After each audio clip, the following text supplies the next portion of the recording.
le jury, à l'unanimité et en accord avec Villerail et Transport, a souhaité profiter de cette occasion pour mettre sous les projecteurs des réseaux qui, habituellement, ne figurent pas au palmarès, mais qui se distinguent sur d'autres critères que la fréquentation, notamment sur des critères d'imagination, d'innovation et d'ambition. C'est pourquoi le prix du jury est décerné après un coup de cœur collectif du jury à une agglomération de 75 000 habitants qui a investi le terrain de la multimodalité.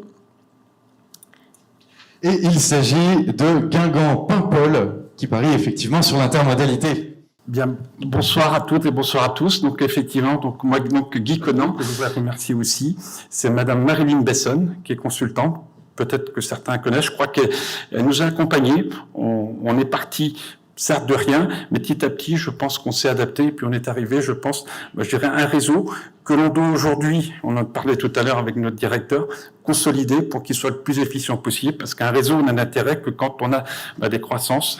Le Covid est certes passé par là, mais je crois que nous, on est optimistes et merci parce que c'est un vrai encouragement pour notre petite agglomération. Moi, je suis le maire d'une commune donc de 1300 habitants et c'est vrai que quand vous l'avez dit, donc on est une jeune agglomération puisque donc avant c'est la fusion de 7 EPCI qui était de taille de 6 000 habitants à 20 000 habitants.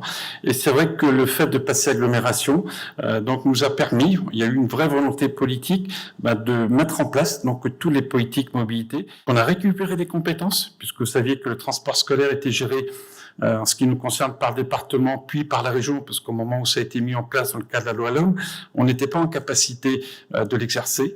On a pris la compétence.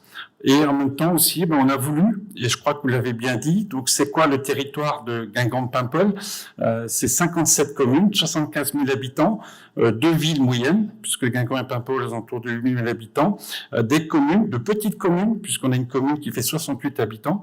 Et donc il était important pour nous de proposer la même offre de services pour l'ensemble du territoire. Il a été créé un dispositif donc de plateforme de réservation. Donc tout simplement, donc on réserve la veille et on prend la personne à son domicile et on s'engage à l'amener sur des points de centralité sur chacun des territoires concernés. Donc dans les territoires ruraux comme les nôtres, c'est essentiel pour des personnes notamment qui n'ont ni le permis ni de voiture. On a cette ambition et je crois que ce que vous avez dit, nous sommes partis de pratiquement rien, peut-être sur les innovations, ce qui a pu être proposé aussi.